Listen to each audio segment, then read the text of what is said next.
नमस्कार दोस्तों, awesome information में आपका स्वागत है। आज हम बात करेंगे कुछ ऐसे सवालों का जो उन अभ्यर्थियों के मन में होगा जिन्होंने बीएड सीईटी यानी Bihar BEd combined entrance test 2021 को क्वालिफाई किया है और अब जब उनकी काउंसलिंग की प्रक्रिया शुरू होने वाली है, रजिस्ट्रेशन की प्रोसेस शुरू हो चुका है उनका, तो उनके मन में कई तरह के सवाल होंगे, कई तरह के दुविधा होंगे। उन्हें पता नहीं होगा कि सही ये जो सवाल हैं करे किससे, इसका सही जवाब मिलेगा किससे। तो उन सभी सवालों के एक्सपर्ट जवाब मैं लेकर आपके पास आया हूं, क्योंकि मैं चाहता हूं उन लोगों तक जिनको कोई बताने वाला नहीं है, उन तक भी इस डिजिटल क्रांति में इन्फॉर्मेशन पहुंचे। क्योंकि कभी कभी सही समय पर सही जानकारी नहीं मिलने का बहुत बड़ा खामियाजा चुकाना पड़ता है और मैं बिल्कुल नहीं चाहता कि किसी अभ्यर्थी को कोई जानकारी ना मिले, इस अभाव में उसको कोई खामियाजा चुकाना पड़े। तो चलिए अपनी बात शुरू करते हैं। उन सवालों को जो आपके मन में होंगे, आपके जहन में होंगे, उनके उत्तर देने की मैं कोशिश करूंगा। तो जिन लोगों ने भी बीएड सीईटी 2021 क्वालिफाई किया है, उनके मन में कई तरह के सवाल हैं जिनको मैंने एनालिस्ट किया है। पहला सवाल, अच्छा रैंक नहीं है और गवर्नमेंट कॉलेज नहीं मिल रहा तो क्या एडमिशन ले?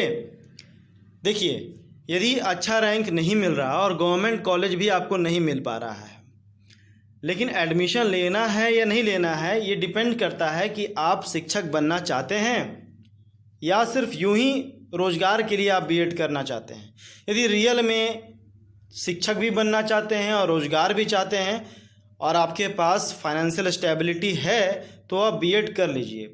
देखिए, गवर्नमेंट कॉलेज की बात केवल तभी तक आती है क्योंकि उसमें पैसे बहुत कम लगते हैं।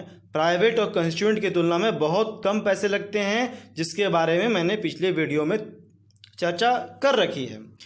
लेकिन यदि गवर्नमेंट कॉलेज नहीं भी मिल रहा और आप बीएड करने का मन बना के रखे हैं, तो इससे कोई फ़र्क नहीं पड़ता कि आप बीएड प्राइवेट से कर रहे हैं, कंस्टिट्यूएंट से कर रहे हैं या गवर्नमेंट से कर रहे हैं। यदि वो मान्यता प्राप्त इंस्टीट्यूट है, एनसीटी से मान्यता प्राप्त है, तो उसकी डिग्री की जो वैल्यू है वो बराबर है। ऐसा नहीं है कि किसी ने गवर्नमेंट कॉलेज से बीएड किया है तो उसको कोई ज़्यादा मान्यता दे देगा और किसी ने प्राइवेट कॉलेज से बीएड किया है तो उसको कोई कम मान्यता दे देगा। ऐसा बिल्कुल भी नहीं है। आप सेंट्रल स्तर पर यदि कोई एग्ज़ाम आयोजित होता है शिक्षक का, चाहे केवीएस हो, एनवीएस हो, आर्मी पब्लिक स्कूल, सैनिक स्कूल, जितने तरह के स्कूल्स हैं, वहाँ पर केवल बीएड पास मांगा जाता है और सीटेट पास माना जाता है। फिर उनका अपना एग्ज़ाम होता है जिसे निकालिए और टीचर बनिए। बिहार में एकेडमिक बेसिस पर अब तक होता आया है, आगे क्या होगा उसके बारे में कुछ कहा नहीं जा सकता, क्योंकि अभी एक बीपीएससी से जो प्रिंसिपल बनने का एक नया मामला चल रहा है, उसमें तो कंपटीशन बेसिस है और जो STT 19 है वो भी मामला कोर्ट में अटका हुआ है, क्योंकि नोटिफिकेशन में कुछ है और बोला कुछ जा रहा है। तो खैर, उस मामले को हम जाने दें। सिर्फ इतना ध्यान रखें कि बीएड आप कहीं से भी कीजिए, अगर वो मान्यता प्राप्त संस्थान से कर रहे हैं, इससे कोई फ़र्क नहीं पड़ता कि आप बीएड कहाँ से कर रहे हैं। फ़र्क केवल कुछ पैसों का पड़ता है। नेक्स्ट है, रैंक कम है तो कोई स्कोप है? जी हाँ, जैसे कि आपको पता है कि 95% लोग जो बीएड सीईटी 2021 में क्वालिफाई कर गए हैं, उतनी तो सीटें भी नहीं हैं। सीटें तो लगभग 35-36 हज़ार के आसपास हैं। यदि किसी का रैंक 50 हज़ार है, 60 हज़ार है, तो वो क्या करे? ये समस्या आपके मन में होगी।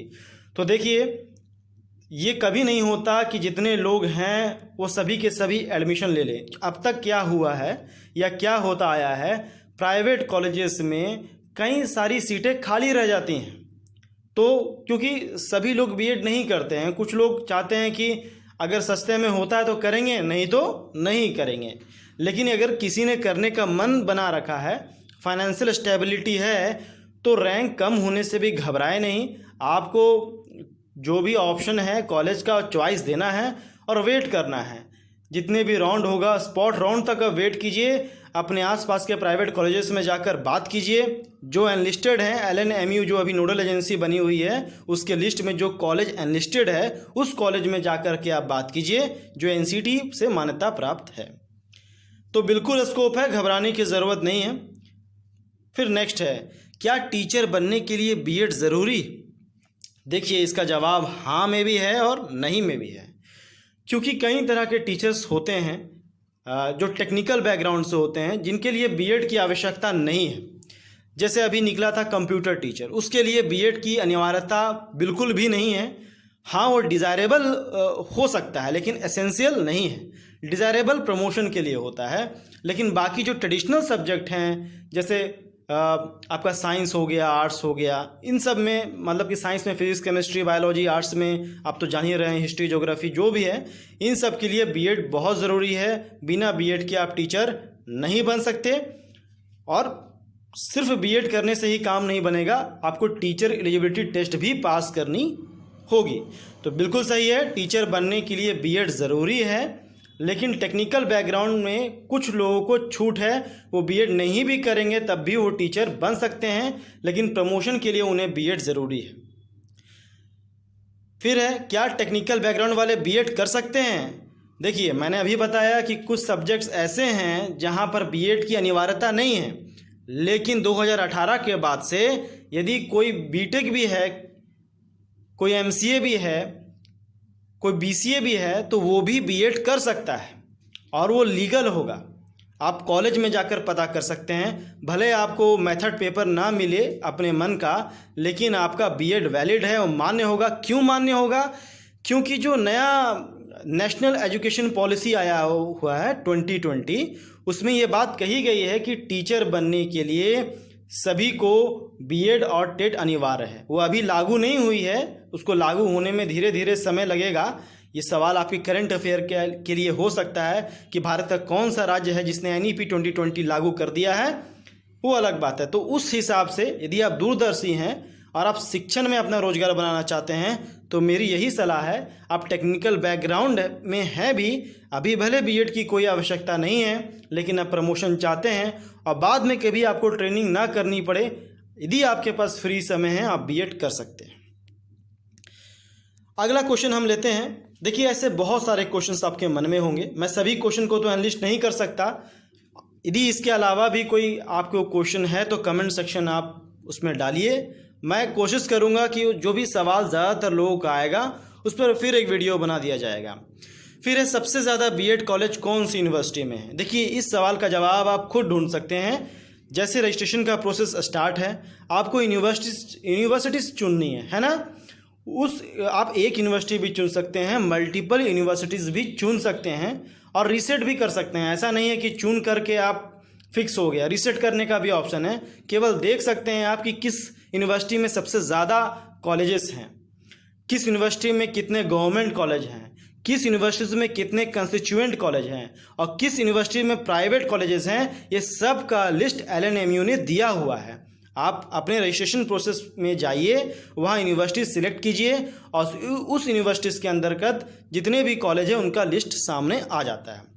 मैं आपको बता दूं कि गवर्नमेंट कॉलेज हर यूनिवर्सिटी में एक ही है, कहीं कहीं नहीं भी है, क्योंकि गवर्नमेंट कॉलेज बहुत कम है।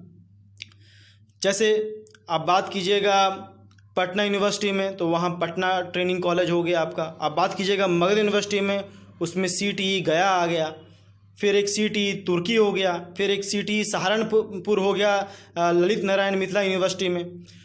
तो इसका जवाब आप खुद भी ढूंढिए। जैसे अगर मैं आपको अंदाज़ा लगाऊं तो सबसे ज़्यादा बीएड कॉलेज अगर होंगे तो एलएनएमयू में और मगध यूनिवर्सिटी में सबसे ज़्यादा बीएड कॉलेज आपको मिलेंगे, प्राइवेट और कंस्टिट्यूएंट दोनों मिला करके। उसके बाद सवाल है कि बीएड कौन सा बेहतर होगा, सेकेंड ईयर या 4 ईयर इंटीग्रेटेड, मतलब 2 ईयर या 4 ईयर इंटीग्रेटेड। देखिए, दोनों ही बीएड बेहतर हैं, इनमें कोई तुलना नहीं की जा सकती। 2 ईयर बीएड उनके लिए है जिन्होंने ग्रेजुएशन कर रखा है, लेकिन जो अभी 12th कर रहे हैं या 12th पास आउट हैं, 12th पास हो चुके हैं, अगर वो शिक्षण के क्षेत्र में अपना रोजगार या अपना व्यावसायिक कार्यक्रम चलाना चाहते हैं तो उनको 4 ईयर इंटीग्रेटेड बीएड कर लेना चाहिए। क्योंकि जैसे इंजीनियरिंग में 4 ईयर करते हैं ना, इसमें आपका ग्रेजुएशन भी कंप्लीट माना जाएगा और बीएड भी कंप्लीट माना जाएगा। कुल मिलाकर 1 साल का आपका बचत होगा। और नई एजुकेशन पॉलिसी में तो ये भी है कि जो लोग एमए कर चुके हैं उनके लिए 1 साल का बीएड है, लेकिन फ़िलहाल वो बिहार में ऐसा अभी लागू नहीं हुआ है। जो अभी करंट में चल रहा है, मैं केवल उसकी बात कर रहा हूँ। तो ये कुछ चंद सवाल थे जो लोगों के मन में थे, मैंने आपके सामने उसको रख दिया है। यदि और भी कई सवाल है तो कमेंट सेक्शन में ज़रूर रखिए, क्योंकि मेरा ये वीडियो केवल एक मार्गदर्शक वीडियो है उन कैंडिडेट तक जिनको पता नहीं होता कि उनके सवालों का सही जवाब कौन देगा, मिलेगा भी कि नहीं मिलेगा। सही समय पर सही जवाब मिल जाना, सही समय पर सही बुद्धि मिल जाना बहुत बड़ी नियामत होती है। और यदि ये डिजिटल क्रांति है, आपके हाथ में मोबाइल है, मेरे हाथ में मोबाइल है, इंटरनेट कनेक्टेड है, तो मैं ऐसे किसी भी अभ्यर्थी को निराश होने नहीं दूंगा। तो चलिए इसी के साथ मैं अपना वीडियो समाप्त करता हूं। आप इसके प्लेलिस्ट में जाकर भी कई सारी इन्फॉर्मेशन है जीएस और करंट अफेयर संबंधी, उससे जाकर लाभ प्राप्त कर सकते हैं। जय हिंद, जय भारत।